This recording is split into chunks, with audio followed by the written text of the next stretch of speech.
happening? Welcome to the folk, man. We've been telling Maino that this, we know Savannah is Savannah, but we've been telling them that, it's called the Pope, man. I'm in the Pope. You're in the Pope. Shout out to the Pope. Yes, sir. I know where I'm at. We in the Pope. Yeah. And we down by the river. By the river. So, first things first, I know I just kind of briefly ran down your resume. We talked about, you being a national recording artist. You got features with Macy Gray, Lil Wayne, T-Pain, so on and so forth. You're a radio personality. But for the things I might have missed, can you fill it in for the people before we get the conversation really going? I'm a person. I'm a man first. Father. Just an overall hustler. And music for me was a way out of the street, away from some of the things that I had going on. Trying to get away from a certain type of lifestyle to try to give myself some room to breathe, coming out of prison, coming out of the street. Music was an outlet, and at the time that I got out, I didn't have no examples of somebody doing 10 plus years and making it as an artist. So I was the first person to ever have done that, to got some type of platinum success, and I'm still here today, man. I'm the bumps, the bruises, the scars. I'm still here, For sure, and welcome to the Pope. Yeah, welcome to the Pope. So getting right into it, man. I want to talk more so information that's gonna be beneficial to my artists. Starting out, and even more so like my hip hop artists. And I'm a work backwards and start off. You got your record that just dropped with Thug. Yeah, Free Thug. Yes, yeah, Free Thug. We got a lot of hip hop artists in the building, and we kind of sitting in a time where a lot of artists are coming under fire for things in their music.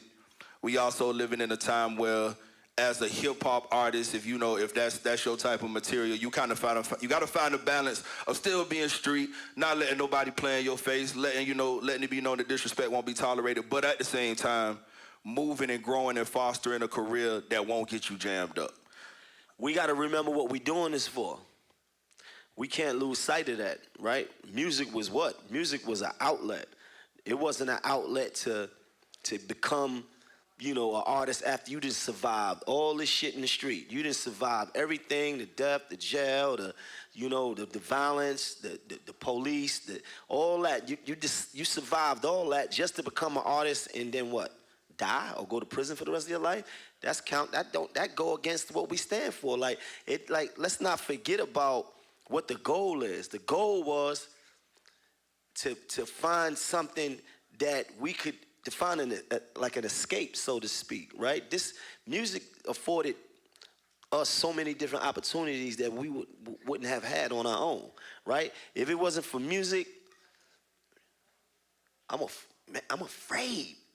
I'm afraid to say what I could have possibly been or been caught up in, right? Music was something for us to find hope, right? And find, this idea of being able to make it out, right? Taking care of our family, taking care of our mothers, and doing things, raising our kids. So let's not lose sight of that. I think a lot of times the artists get caught. Let's not keep it so real that we're gonna keep it dumb. I dig that. You said, you talked about making it out. You talked about providing for our family, but I'm pretty sure anybody in here, even yourself, can attest that when you're trying to build something, especially a career, especially a career in music and entertainment, man, this shit ain't free. You know what I'm saying? It's not, and you got to do whatever you got to do. I'm just saying, have your goal at the forefront of whatever your issue, whatever you got going on is. Have your goal at the that is your foundation. That is what you're working towards, right? I know we come from the street. We ain't gonna sugarcoat nothing. We do things in the street. Our end is gonna justify the means in our minds, right? And if that's what it is, and that's what the nature of your situation it is, I understand. I've been there, right? But keep the goal at the forefront, right? Understand that whatever you're doing for a reason, baby. Facts. I more so bring up the whole point of things costing, because there's been a debate that I've heard, over the past, really for years, over a decade, where a lot of artists debate pursuing the deal versus being independent. So, as a national recording artist, I know every situation is different. What works for one may not work Right. for the other. I'm not going to ask you to choose. I'm going to more so ask you to lay out the pros and cons of both. What are the real pros of actually pursuing the deal? What are the real cons of actually pursuing the deal? And then what are the real pros and cons of just remaining independent your entire career? True independence is that you do everything yourself. That's true independence. I don't think too many artists are truly independent. They have some sort of distribution deal, a licensing deal. I like those deals, right? Because I get to use other people's money, right? It takes some of the sting out of using your own money. So it's just business, it's partnership, right? I got my talent. I got these records. I come to you. You can move them for me, but at the same time, it's gonna take some money marketing it. So you gonna market it, you gonna use your money to market it, I'm gonna market it with you, but we do a split. Whatever we decide that split is, it can be 50-50, it could be 70-30, 80-20, depending on what the deal is. True independence is you taking on everything. I don't really think there's too many artists that actually really survive that way. You understand? Because then, you got to do the uploading, you got to do everything. You got to look, the videos, the recording, the mixing, the mastering, the marketing, the playlisting, Your own everything, booking, everything. If you can get it that way, I mean, then you already know what that means. That's 100% of everything. Facts. Let me switch gears too, because I know one thing that I've always tried to advocate and tell people, like I've had people who hit me about records, and I've had people who say, hey, bro, I got a bag and I'll pay you, what's the ticket to play this record? On the flip end, I've had people who haven't asked me to play a record at all, but I just see that they got their own motion, and I might reach out to them and say, Right. what's up? Hey, send me the clean, because I can't play the dirty on the radio, That's but the send me way. the pack. I say that to say, can you emphasize from an artist perspective the benefit and I guess the real reason why it's important for artists to foster relationships, not just with DJs, but just the benefit of relationships in this industry? Relationships is everything. Your relationship gonna be there even when the money is not. Sometimes the relationship is better than money, because the relationship is gonna help you get to a bigger bag, so to speak, right? You're gonna find situations where it's like, should I do this for free, or should I try to charge these guys? And then you got to think, like, you trying to charge everybody for everything. That's not the way, right? Building a relationship that'll help you foster a bigger relationship that'll help you bring better money. So the relation. I'm gonna always choose a relationship. Facts. And speaking of relationships, man, I got to throw a shout out once again to MP3 Wax, man. I think Yeah, a lot of course. folks don't really know just how long MP3 Wax been around, Right. and just the impact that Right, they do right. for artists. I mean, and not just independent artists and artists on the come up, but like I said, even national recording artists. Can you talk a little bit about MP3 Wax and your relationship? The thing about MP3 Wax is that they tie in every piece of the industry. We talking about the DJs, right? The DJs that play the record, right? But then the DJs need the artists. Artists need the DJs. Tying that together, then you got the promoters, right? So the MP3 Wax has helped me tremendously, right? It was times when I was look, I struggled in this industry, man. Like I've had hits, and then I've had misses, and I've had highs and I had super lows. And it was a time when I was trying to figure it out, and MP3 Wax helped me tremendously. Got me back on the road, got me, moving around the South, moving around the West Coast. So, you know, those things, because when those bumps happen and you stumbling and you trying to figure your next move out and the sound is changing and things is going on, you know, you need some help. So those guys are super important because they stand in the middle of everything in the industry, you know, the record business, the radio business, the DJ, and the artist. Facts, facts. Big shout out to my boy Chris, man, my dog of many names. Absolutely. All right, so I want to go back to the money because I like to talk about money. Yeah. And I know that once again, the industry, it get costly out here. But I want to ask, from an artist perspective, there are numerous ways in which an artist could get paid, right? You know, you got folks who talk about streaming. There's the whole debate about like how streaming, you really getting ripped off. You got publishing, you got shows. Can you talk a bit about the best ways and the most lucrative ways for up-and-coming artists to get that bag? The best way for you to get your money is to build your brand. Your name is your money. Your money is your name. If you are important enough and you have enough value, then the money, you attract money. Now, as far as the industry, you talk about streaming. Streaming is very tricky. You know, we get 0.003% of a penny, right? Or 0.005% of a penny.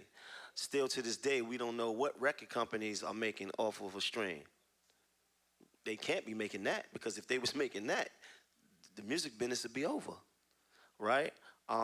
So the streaming thing is, you got to stream a lot to make some real money, like hundreds of thousands, hundreds of millions. Shows always, right? But shows is in your brand. You hot enough, you big enough, people want to pay you to see you. What else was it? What was the other thing you said?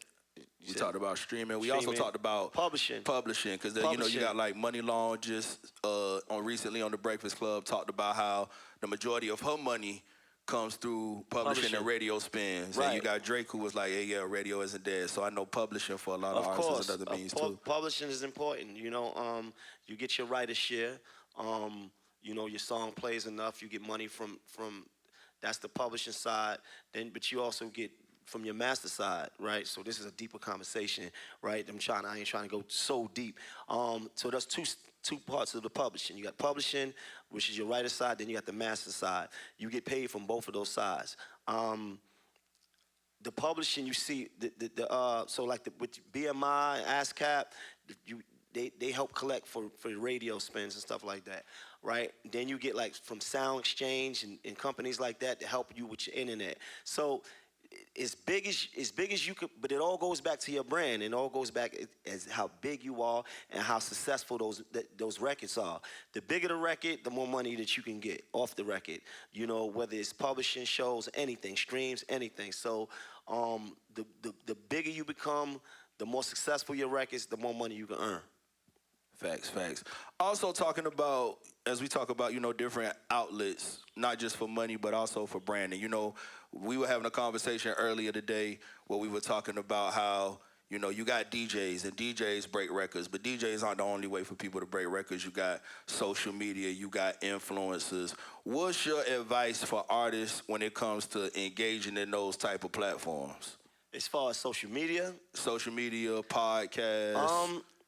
You know, everybody's road is different, and what works for one person may not work for another. Social media, you know, like, so you see what happens with TikTok. There's a song that may go viral and that may become a hit, right? But that may not be for everybody, though. So work with what you got. Use what you got. Use what's in your arsenal. Don't worry about nobody else. That's the first thing. Like, just because he got a TikTok hit, don't mean that that's for you, right? And I think it becomes a problem when you try to make a TikTok song. Like, oh man, you want to make one? Like, right, only 30 seconds. Yeah, exactly, right? Right. So I don't think you should even be trying to go in that area. Just stay true to who you are. If you got a relationship with CJ, then nurture that relationship. You know, do the things that's going to help your career, not just the music, but everything, your personality, who you are, what you got going on outside of music. You act, what else you do? You produce, you got a podcast, all of those things help. Yeah, yeah. And, I'm glad that you brought that up because, once again, you a person who do multiple things. Yeah. You're an artist, but you also on the radio, which brings me to the question of balance. Because, like I said, we got a whole bunch of creatives. It's a whole bunch of creative people who wear multiple hats. Like, you got artists out there who, they their own artists, they their own producer, they their own manager. You got podcasters who they their own influencer, but they do this. How does one who wears many hats go about achieving and finding the right balance? I know the balance for everybody would be different, but when you talk about just finding your balance, what's your advice on that? That's very important because they say you can't give 100%. You can't give 10 things 100% of your time, right? So you gotta find the things that they like investments, right? So you invest into doing a podcast, but at the same time at night you recording for your album, right? It's just finding balance in your days and giving everything that you're doing at that moment the best that you can give it, right? So you know that you record your podcast on a Wednesday. You know that those 3-4 hours you gotta give it 100%. You know, after those 3-4 hours is up, the next day you gotta be in the studio. Be in the studio like it's your last. Like, you understand? So whatever you got going on, you gotta give that energy to it like it's your child. You understand? And because at the end of the day, those investments you're gonna see a return on. I like this time that we living in because you can do many different things. You don't have to just be a rapper. Nobody's pressing you to only be an artist. In fact, the fans want to see more than just you be an artist. They want to be interested in you as all kind of things. You want a show, you got a podcast, you got a web series, like whatever you got going on, they interested in. I dig that. Let me switch gears a little bit, because you from up top. Yeah. You from New York. You know what I'm saying? New York is a market that has been relevant to the culture over 50 years now, you know what I'm saying? Yeah. Can you talk a little bit about why, I won't say why, will you talk a little bit about the benefits, I'll say, of collaborating as an artist? Because, I mean, you've got a lot of collaborations outside of your city, but also in your city, too. You know what I'm saying? Shout out to the Lobby Boys. Shout out to the Lobby. I think collaborating is very important because you get to tap into somebody else's fan base, right? You get to tap into sometimes it's better to come together, right? Sometimes you need to jump somebody, right? So it's like, you know what, both of us together, we could really take them, and it makes a difference. Like, you see me in New York, you see me working with Jim Jones and Fab and Dave East and a lot of other artists that I have a real personal relationship with. It also shows that we can come together and we all kings, right? I'm from a city that always professed to only have one king. King of New York, this one or that one. And we like, nah, we all kings of New York, right? I could be a king of New York and come support Fab at his video shoot, and it don't gotta be about me, right? Because it sends out a message that we all could get money together and coexist and have our individual and collective fan bases.